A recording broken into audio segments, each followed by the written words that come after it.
you don't really discover who somebody is in their core until you've suffered with them, until you've done something really challenging and it's taxed you emotionally and physically and spiritually. That's when you really discover who somebody is, what they're all about, and if you can truly count on them.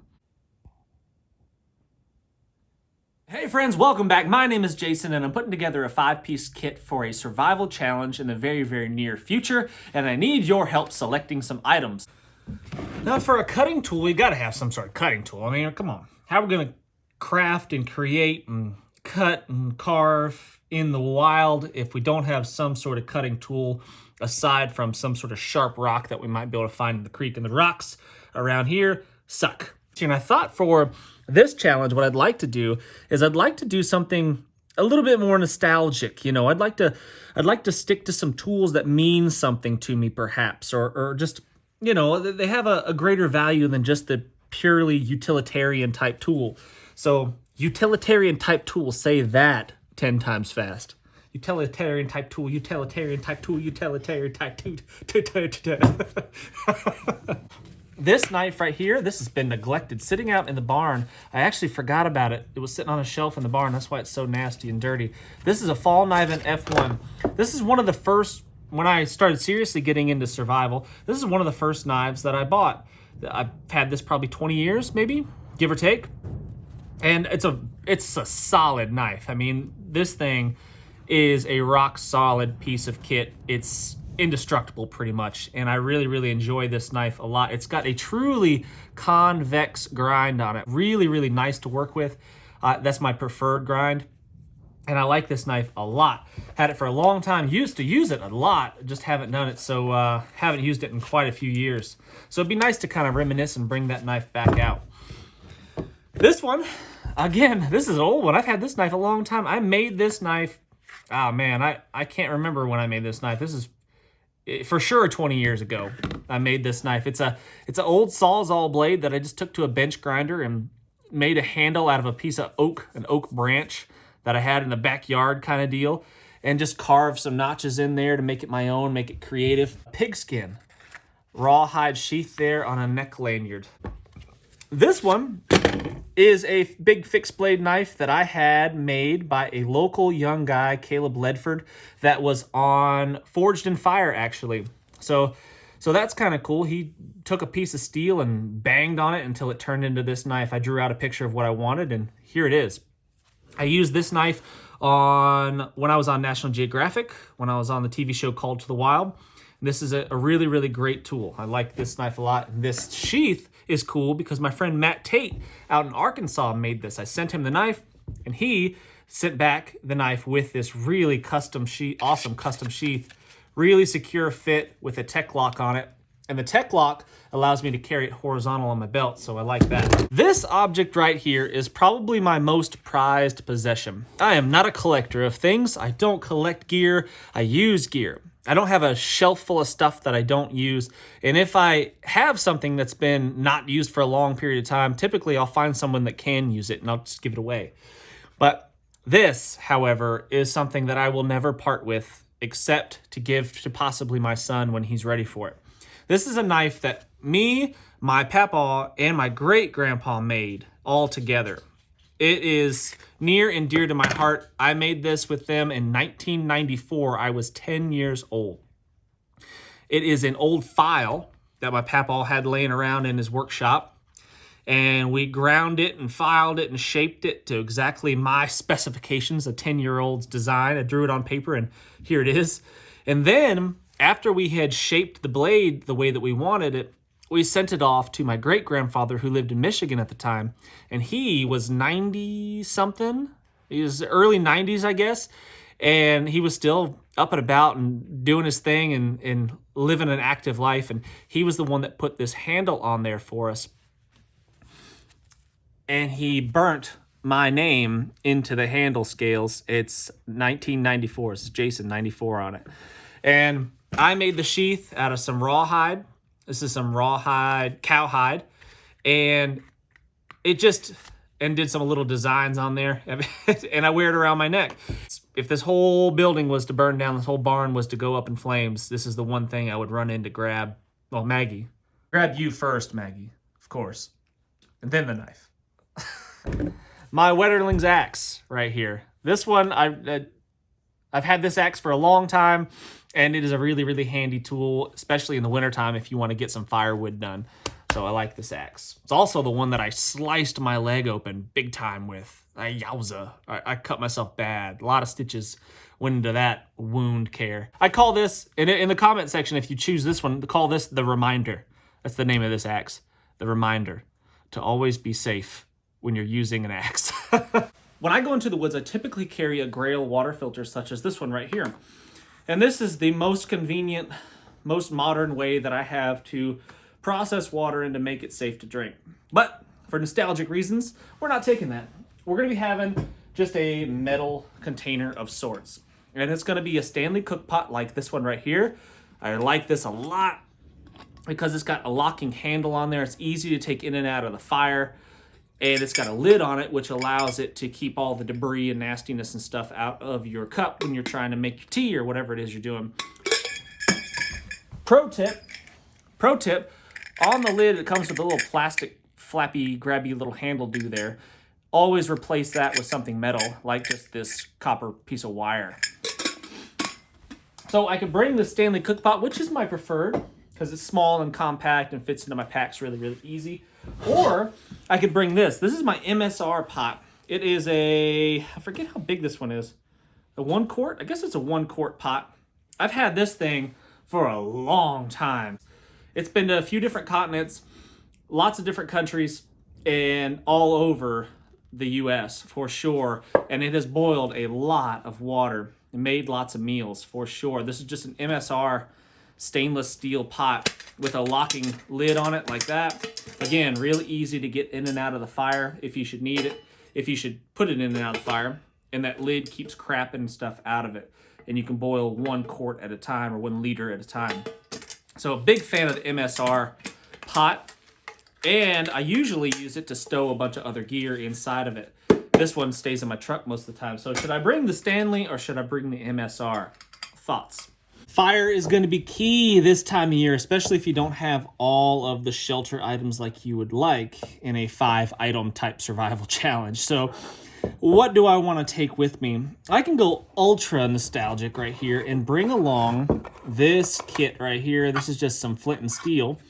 The flint is not in there for some reason. I'd have to find another piece, but that's okay.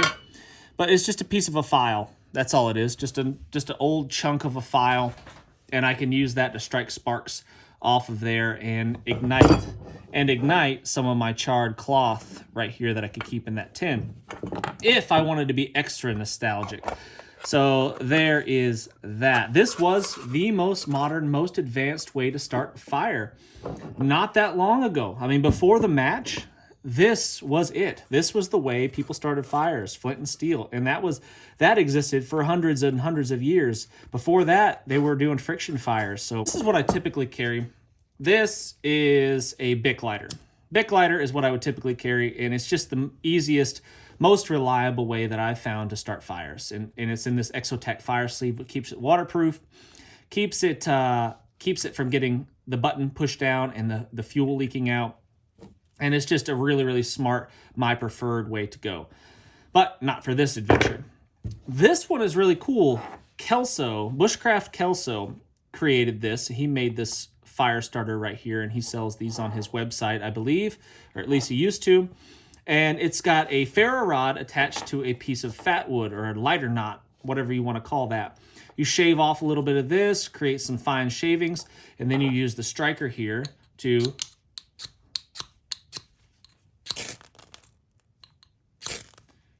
ignite those shavings, and you've got your ignition and tinder source right here ready to go.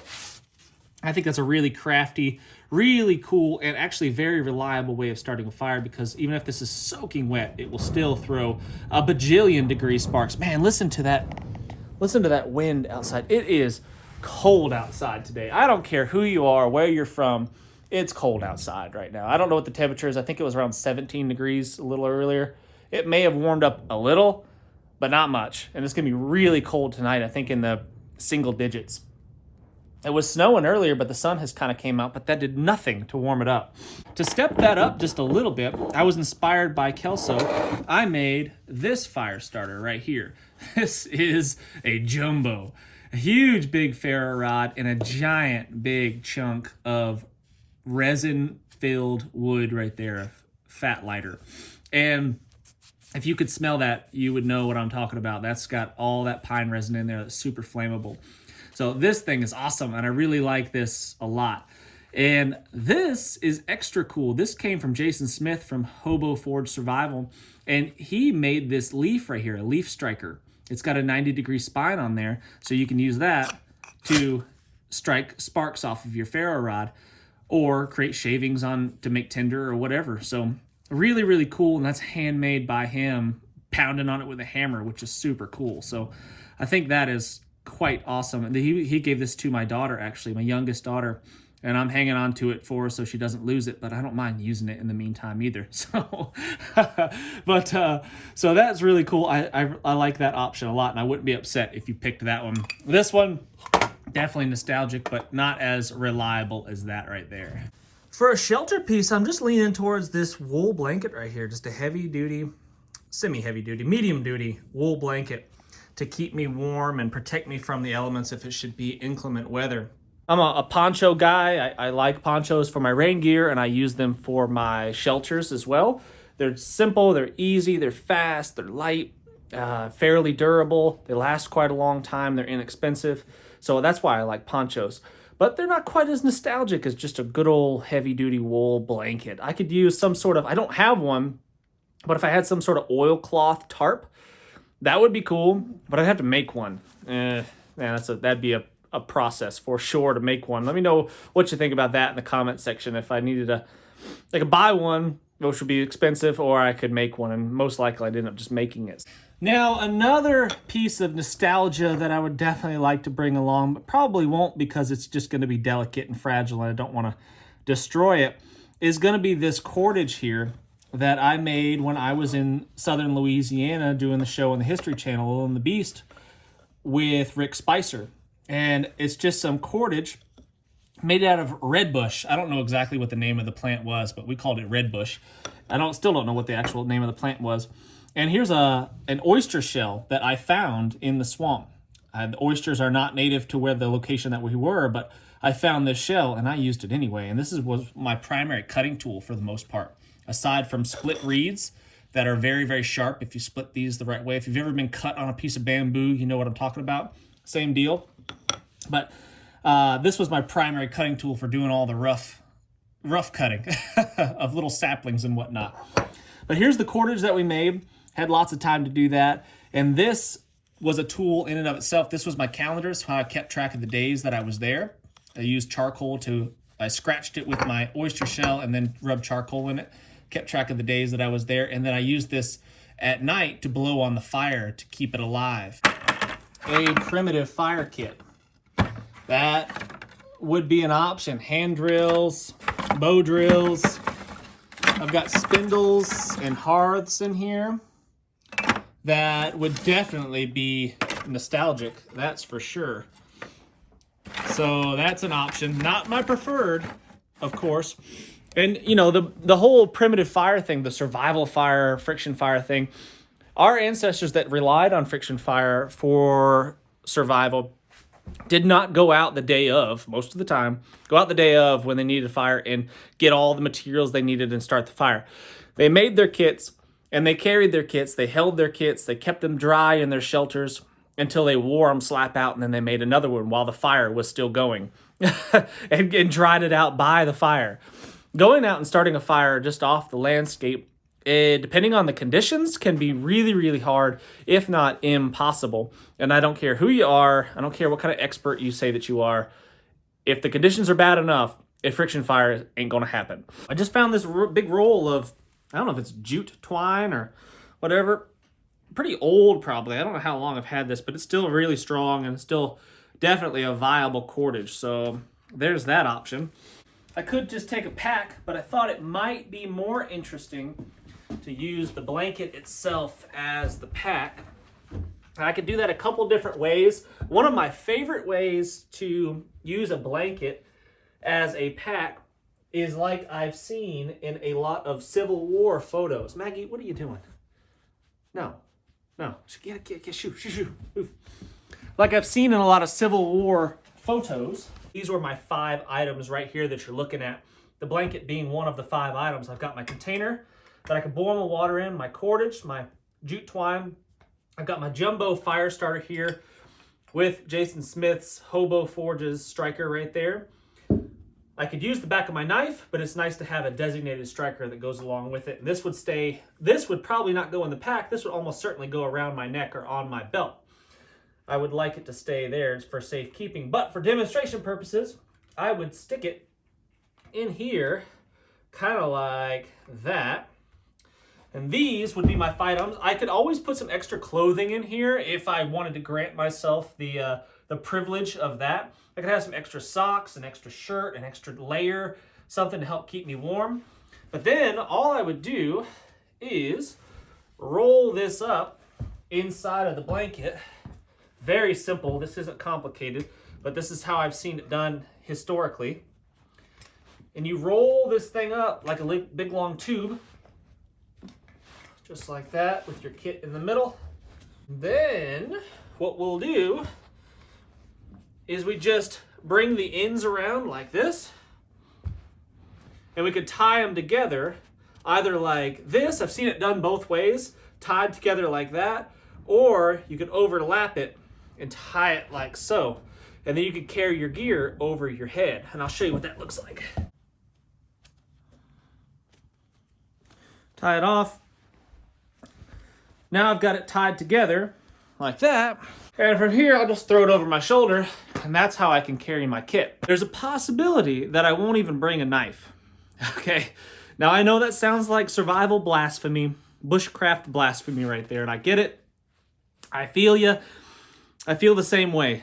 But it's wintertime, and if I could only have 5 things, what 5 things would I be most wanting in the middle of the frigid, cold night on top of a mountain somewhere? Would I want that knife? Would I need to be whittling? Would I need to be carving? Would I need to be shaving? Do I need to be splitting up things? Probably not. Most likely, what I would crave more than anything else is either some sort of food, something hot to drink maybe, or an extra layer of warmth, a sleeping bag perhaps. Something to help keep my body warm.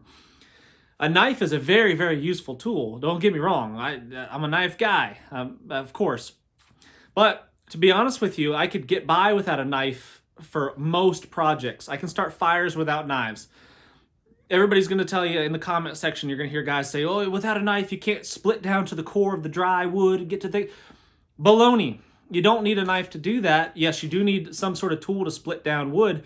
It's difficult to do that, but I've never needed to do that to get a fire going. I can always find dry-ish kindling, without having to split down to the core of some big massive log. Some of you are thinking, why do a challenge like this in the first place? Why expose yourself to misery when you could just stay home where it's warm and cozy? There's no point. You know, I've got a warm bed and a climate-controlled house, and there's no sense in the unnecessary misery that you are partaking in. And I guess I could see why someone would think that. But I think we need to expose ourselves to difficult situations because that's how we grow and that's how we learn. We need to induce artificial hardship upon ourselves so that we can become tougher. We can become stronger because I am not tough enough. I don't know what's in store for the future of our country. I don't know what's in store for the future of the world, but I do know that the good times will inevitably come to an end, and I'm not ready for it. No, I don't ever foresee a necessity of me being in the woods with only 5 things and me and my buddies are living off the land with the very, very minimal gear. Absolutely not. But I do believe that your training should be more difficult than the real thing, if possible. That way, when the real challenges come along, it's no big deal. And I think that doing difficult things together with your group of friends, your group of guys or whatever, doing difficult, challenging things together builds a really strong bond. You don't create really tough bonds by sitting and watching football games and drinking beer. I mean, maybe to some degree, but you don't really discover who somebody is in their core until you've suffered with them, until you've done something really challenging and it's taxed you emotionally and physically and spiritually. That's when you really discover who somebody is, what they're all about, and if you can truly count on them. And that's why I like to do challenges like this. That's why I think it's so important to get out and test yourself on a regular basis with other people. By yourself sometimes, yeah, for sure. But with other people, a community of tough dudes is going to be, man, it's going to be a big deal in our future, I believe. So anyway, I really do appreciate you guys watching. Let me know what you think about this subject in the comment section. I'd be grateful for it. Key in, let me know what you think about the items that I should bring along. And I'll definitely be bringing you along on the adventure. And I just can't wait to see you on the next video, guys. Thanks. I'm Jason Salyer with Survival Dispatch. As a Survival Dispatch insider, you'll be able to gain the knowledge, the skills, and equipment necessary to protect your family when it really, really matters. They'll provide crucial information on such things as stockpiling food, medical necessities, communication plans. You will receive specific, actionable plans that can deliver proven techniques to help you get home, shelter in place, or bug out safe.